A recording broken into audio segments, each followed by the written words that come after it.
Salut tout le monde, c'est Antoine, on est à l'Assemblée nationale et je veux vous parler de la pénurie de carburant et surtout poser la question des responsabilités de cette pénurie de carburant parce que ce que j'entends dans certains médias me laisse songeur, disons, mais on va y revenir. Vous l'avez vu, il y a donc un mouvement de grève qui a commencé dans les raffineries pétrolières, celle de Total et celle d'Esso. Moi je vais vous parler ici de celle de Total parce que je suis moins connaisseur de la situation d'Esso, mais pour Total, j'ai des choses à vous dire sur le sujet. Alors premier point, une grève, comme chacun sait, c'est un moment qui est pénible, qui est difficile à vivre pour plein de salariés parce qu'une grève, ça provoque une désorganisation de la vie quotidienne. Là c'est le cas pour plein de gens, il est difficile d'aller faire son plein pour remplir sa voiture, pour ensuite se rendre au travail. Bref, ça complique la vie quotidienne et je sais que c'est pénible de vivre une situation dans laquelle d'autres travailleurs sont en grève. Mais pourquoi ces travailleurs sont en grève? C'est justement la question qu'il faut se poser parce que la grève des salariés de Total, elle intéresse tout le pays. Elle n'intéresse pas le pays seulement parce qu'il est bloqué du fait qu'il n'y a plus d'essence, mais elle intéresse le pays parce que leurs revendications sont des revendications qui intéressent l'ensemble des salariés et c'est ce dont je veux vous parler aujourd'hui. En fait, moi je fais une vidéo pour vous dire pourquoi il faut soutenir les grévistes de Total et d'Esso parce qu'il y en a par-dessus la tête de la situation économique dans laquelle ils se trouvent et dans laquelle se trouve en réalité un grand nombre de salariés du pays. C'est ce dont je vais vous parler maintenant. L'entreprise Total a réalisé l'année dernière des bénéfices records de 16 milliards d'euros. Ils ont réalisé cette année, au premier semestre de l'année, des bénéfices encore plus records de 18,8 milliards d'euros. C'est ce qu'on appelle des super profits. Que font-ils de cet argent? Ils l'utilisent soit pour augmenter le patron. Le patron, il a augmenté sa rémunération de 50% quand même, 50% la rémunération du patron de Total. Ou bien ils l'utilisent aussi et surtout pour faire monter le cours des actions, pour servir les actionnaires. Ils le font de deux manières. La première, c'est en versant des dividendes. Encore une fois, des dividendes extrêmement élevés. Il y en a pour près de 3 milliards d'euros de dividendes qui sont distribués encore une fois. Et puis aussi pour faire du rachat d'actions. C'est un truc un peu compliqué le rachat d'actions. Je vous en dis deux mots très rapidement. En fait, une entreprise, sur les marchés, elle a des actions. C'est ce qui fait la valeur de l'entreprise. Elle peut décider, cette entreprise, de racheter des actions qui sont en circulation sur le marché à d'autres propriétaires de ces actions. Et ça a pour effet de faire monter le cours des actions. Pour une raison simple, comme on est en train de demander des actions et d'en acheter, ça fait monter le cours. Et puis par ailleurs, ensuite, ils peuvent décider de faire des suppressions d'actions et donc il y a moins d'actions et du coup, le cours augmente. Bref, en tout cas, cet argent dégagé dans les super profits de Total, il est utilisé pour et uniquement pour les actionnaires jusqu'à présent. C'est d'autant plus scandaleux que ce qui provoque ces super profits de Total, c'est nous. C'est nous qui, à la pompe, sommes en train de payer des fortunes pour ces entreprises qui accumulent des profits et auxquels on ne demande rien. Parce que c'est l'autre problème. On aurait pu se dire, des entreprises font des super profits, imposons-les.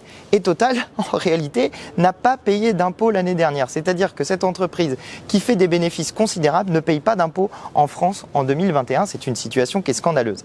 À l'Assemblée nationale, avec mon groupe, avec la NUPES, avec les Insoumis, nous avions proposé la mise en place d'une taxe sur les super profits pour qu'au moins il y ait la puissance publique qui dise bon d'accord, vous avez fait des gros profits mais maintenant c'est l'heure de partager. Normalement c'est à ça que sert l'impôt, à partager, à faire en sorte que ceux qui ont gagné beaucoup partagent avec ceux qui ont moins gagné dans une année. Mais on nous a refusé cette taxation sur les super profits.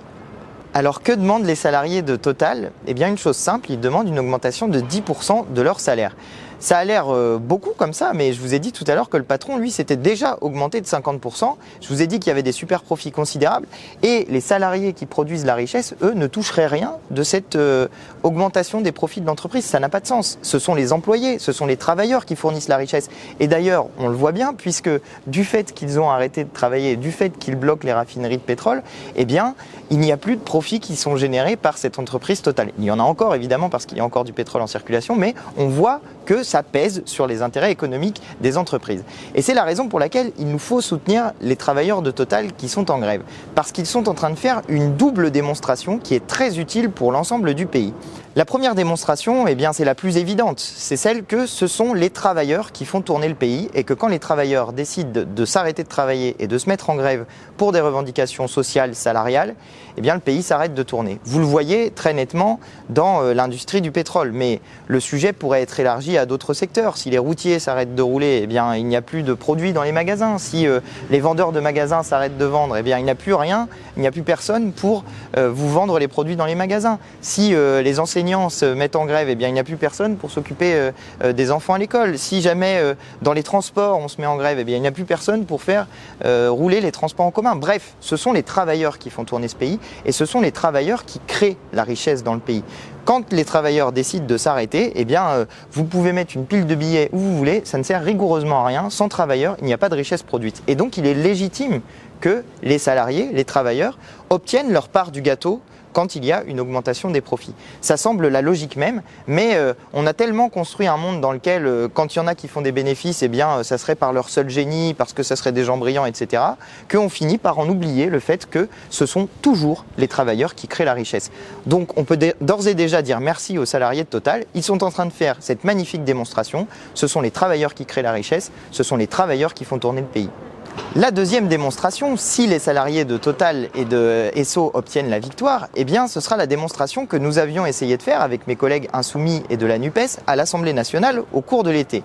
Il y a eu cet été un débat sur la question du pouvoir d'achat. Le gouvernement a présenté une loi qui portait ce nom-là, qui s'appelait Loi pouvoir d'achat. Nous, on avait proposé de la renommer Loi enfumage parce que c'était plus proche de la réalité. Mais donc, que proposait-il dans cette loi ? Eh bien, de faire des primes et de faire de l'intéressement aux entreprises. Nous leur disions, c'est une erreur de penser comme ça, parce que cela laisse dans les mains des patrons ou dans les résultats des entreprises le fait d'augmenter les revenus des travailleurs. Nous avions proposé de notre côté une manière simple de faire les choses, augmenter les salaires. Augmenter d'abord le SMIC à 1 500 €, même si désormais nous proposons une augmentation à 1 600 €, ça c'était le premier point. Et deuxièmement, convoquer des négociations salariales pour provoquer une augmentation de l'ensemble des salaires de la société. Eh bien, on nous avait dit non, surtout pas, il ne faut pas faire ça, il faut laisser la main libre au patron parce que vous comprenez, si on augmente tous les salaires, ça va être la catastrophe économique, blabla, blabla, blabla, blabla. Et au final, ils n'ont donc pris aucune mesure pour le pouvoir d'achat et la mesure que nous proposions, qui était l'augmentation des salaires, n'a donc pas été prise.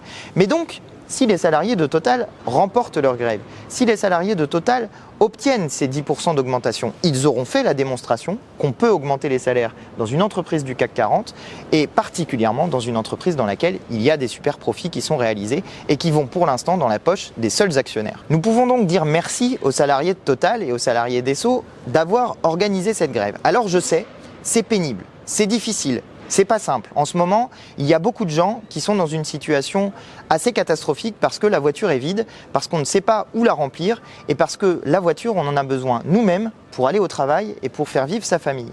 Donc je sais que c'est une situation difficile, mais la situation exige la solidarité entre les travailleurs.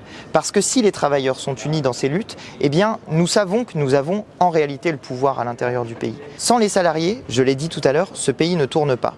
Et donc en ce moment, c'est ce qui est en train de se passer. Le pays ne tourne pas normalement parce que des salariés ont arrêté le travail, parce que des salariés sont en train de faire la démonstration qu'il faut augmenter les salaires et qu'il est temps de partager la richesse. Donc je sais que c'est compliqué, je sais que c'est difficile, je sais que beaucoup d'entre vous, sans doute, ont des difficultés en ce moment même à remplir leur voiture. Mais il faut tenir bon, il faut être solidaire des salariés de Total. On peut d'ailleurs voir à quel point la grève des salariés de Total et d'Esso embête la bourgeoisie parce que les médias de la bourgeoisie sont en train d'organiser une campagne contre les travailleurs en grève. Ça commence sur les médias. Faut-il réquisitionner les grévistes ? Faut-il déloger les grévistes de force avec la police ? Bref, on est en train de nous poser la question de savoir s'il faut casser le droit de grève, s'il faut empêcher les travailleurs de se défendre face à des patrons qui se sont gavés sur leur dos pendant des années. Voilà ce que sont en train d'organiser les médias de la bourgeoisie. Voilà ce que sont en train d'organiser les médias des milliardaires. Ils sont en train d'organiser la division du peuple pour une raison simple, c'est qu'ils savent que si les salariés sont unis dans ce pays, s'ils savent que vous êtes unis avec les salariés de Total, même si c'est compliqué pour notre vie personnelle en ce moment, eh bien ils savent que l'unité des travailleurs, c'est la mort de leur système. Et ça leur fout les miquettes à un point que vous imaginez même pas. Voilà ce que je voulais vous dire aujourd'hui. C'était important pour moi de faire une petite vidéo pour essayer un peu de rééquilibrer avec la campagne médiatique de propagande en réalité qui est réalisée contre les travailleurs de Total qui sont en grève en ce moment. Ça me semblait important de le faire parce que on n'a pas les moyens du système médiatique, mais peut-être que cette vidéo, eh bien, vous la verrez, qu'elle vous convaincra, peut-être que vous aurez envie de la partager avec d'autres personnes, peut-être que vous convaincrez avec cette vidéo d'autres personnes de soutenir cette lutte des travailleurs. Et puis, eh bien, ça me permet aussi de vous dire que soutenir les travailleurs en lutte, c'est aussi financier. Il y a des caisses de grève qui sont organisées pour les travailleurs de Total et de Esso. Je vous mets le lien dans la description et puis en commentaire épinglé si vous avez envie d'y participer. Vraiment, il faut tenir bon. Et je sais qu'ils sont en train d'essayer de nous diviser. Regardez, je vous prends un dernier exemple. Je suis désolé, je suis reparti, mais je vous prends un dernier exemple. Ils n'arrêtent pas de nous dire « Ouais, mais chez Total, ils sont bien payés, ils commencent à 2400 € et puis ils finissent avec des gros salaires. » Ok, d'accord, c'est très bien payé, effectivement. Mais ça veut dire qu'ils ont obtenu ça par la lutte. Justement, ils se sont battus pour avoir des salaires comme ça. Et ils les ont pas volés. Si l'entreprise elle est en train de réaliser 18,8 milliards de bénéfices au premier semestre de l'année, eh ben, ça veut dire que les travailleurs sont payés dignement par rapport aux bénéfices qu'ils permettent de réaliser. Donc à un moment donné, il faut arrêter. Il faut arrêter de culpabiliser sans cesse les travailleurs. Arrêter de diviser les travailleurs entre eux, entre ceux qui gagnent un peu mieux que les autres parce qu'ils se sont bien battus et ceux qui gagnent un peu moins parce que les conditions de travail qui sont les leurs à l'intérieur de leur entreprise ne sont pas favorables au rapport de force avec le patronat. Donc il faut qu'on arrête de se regarder en chien de faïence, il faut qu'on s'unisse dans la lutte. Et ça justement, c'est notre meilleure arme contre celles et ceux qui veulent nous faire les poches. On le sait avec Total, on le sait avec Esso. Mais il y a aussi ce gouvernement qui défend les intérêts des plus riches. Donc voilà, l'unité des travailleurs dans la lutte, c'est vraiment la meilleure manière de se faire entendre. Et là, on a un mouvement de grève qui pour l'instant est fort et solide. Il y a des entreprises dans lesquelles ils sont à 90% de grévistes. 90% de grévistes, ça veut dire quasi l'intégralité de l'entreprise qui s'est mise dans la grève. Donc c'est une grève qui est solide, qui est forte sur ses appuis et qui peut obtenir la victoire. Et je vous le redis, on a tous intérêt à ce que les salariés de Total et d'Esso, ils obtiennent la victoire sur la question des salaires parce que ça donnera des idées à plein de monde. Et si on arrive à s'unir dans la lutte, eh bien, le peuple est invincible quand il est uni dans la lutte. Ne l'oubliez jamais, unité des travailleurs et soutien aux salariés en lutte de Total et de Esso. Et à la fin, c'est nous qu'on va gagner. Voilà, c'est la fin de cette vidéo, j'espère qu'elle vous a plu. Je vous invite à la partager pour faire circuler ce message. Je vous invite aussi à vous abonner à ma chaîne en n'oubliant pas de cliquer sur la petite cloche pour recevoir des notifications. Comme ça, vous serez informé des prochaines vidéos. Je vais voir ce que je peux faire d'autre pour essayer de participer à cette lutte. Et en attendant, je vous dis à très bientôt pour de nouvelles vidéos. Allez, salut!